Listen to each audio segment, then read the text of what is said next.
Hi, Clayton. It's Patricia White. I know that you can put your rental property under your LLC, but am I able to put my property that I live in under my LLC also and rent from myself? Thank you.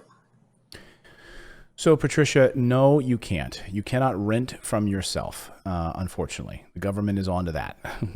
They've been around the pike. You can't do that. However, you can convert the property you live in, to an LLC. Now, Garrett Sutton writes about this in his book, Loopholes of Real Estate Investing. So he's a lawyer. I would reach out to his office for a free phone call and have a talk with them over at Corporate Direct. You can go through our website. If you go to morrisinvest.com/LLC, they set up LLCs and everything, and they do all that. But they're very good. He wrote about it in his book, Loopholes of Real Estate Investing. I'll make sure we have a link in the description for you. And obviously you're doing it for liability purposes. And you can, obviously, there's ways where you would put it into a trust and a land trust, and there's different things you can do with it. You'd be doing it for liability purposes. So if you owned a duplex, for instance, and you were renting out the other side, you would absolutely want to have that property in a legal entity, because what happens if your tenant slips and falls, but yet you live in this property? It's your primary residence, but you're renting out one side.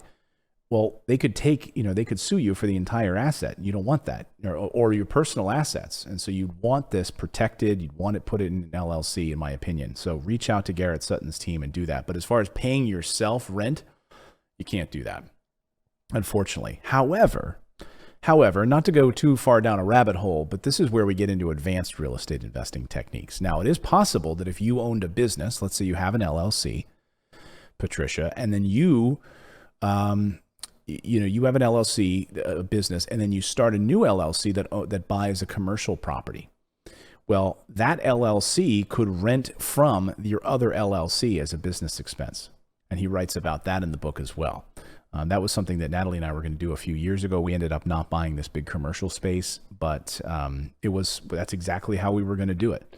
And in that situation, that LLC can actually pay the other LLC. That's a way to do it. But actually, let's see, Tom Wheelwright writes about that in one of his books. I think he writes about it in Tax-Free Wealth, or another one of his books. So anyway, any of the Rich Dad Advisors, they're great friends of the show, as you know. They've always got great strategies and tactics on how to keep your taxes down and to protect yourself. So check those books out. If you have any questions, please feel free to reach out to us. Just go to morrisinvest.com/Clayton. You can leave us a voicemail question, and we will attempt to answer it here on the show. Try to keep them to about 30 seconds or less if you can. Now, go out there, take action, become a real estate investor. I believe it's the number one way to build wealth. We'll see you next time, everyone.